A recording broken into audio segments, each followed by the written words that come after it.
अदितिर्देव माता च अष्टपुत्राष्टयोगिनी अष्टप्रकृतिरष्टाष्टविभ्राजद्विकृताकृतिः दुर्भिक्षध्वंसिनी देवी सीता सत्या च रुक्मिणी ख्यातिजा भार्गवी देवी देवयोनस्तपस्विनी शाकम्भरी महाशोना गरुडोपरि संस्थिता सिंहगा व्याघ्रगा देवी वायुगा च महादृगा अकारादिक्षकारान्ता सर्वविद्याधिदेवता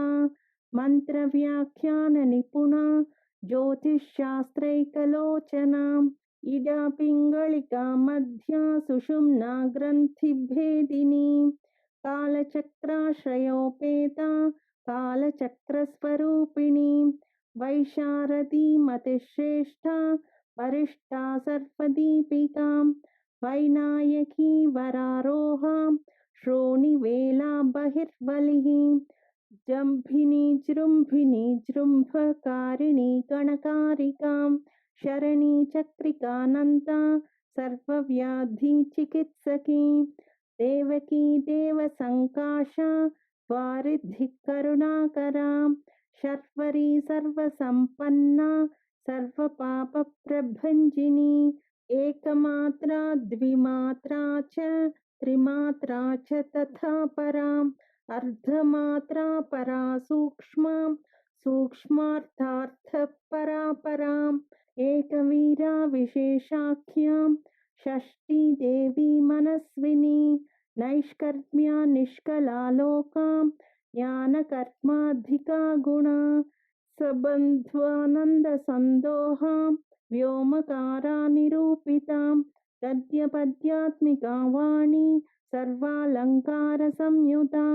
साधुबन्धपदन्यासा सर्वौकोघटिकावलिः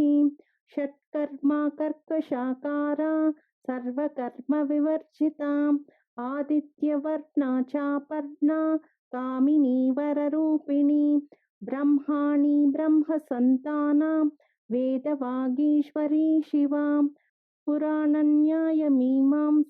धर्मशास्त्रागमश्रुता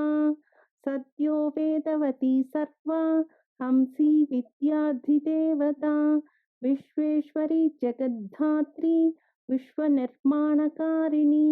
वैदिकी वेदरूपा च कालिका कालरूपिणी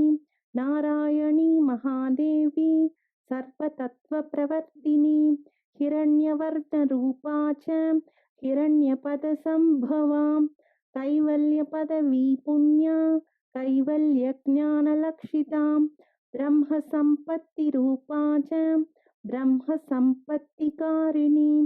वारुणी वारुणाराध्या सर्वकर्मप्रवर्तिनी एकाक्षरपरायुक्ता सर्वदारिद्र्यभञ्जिनी।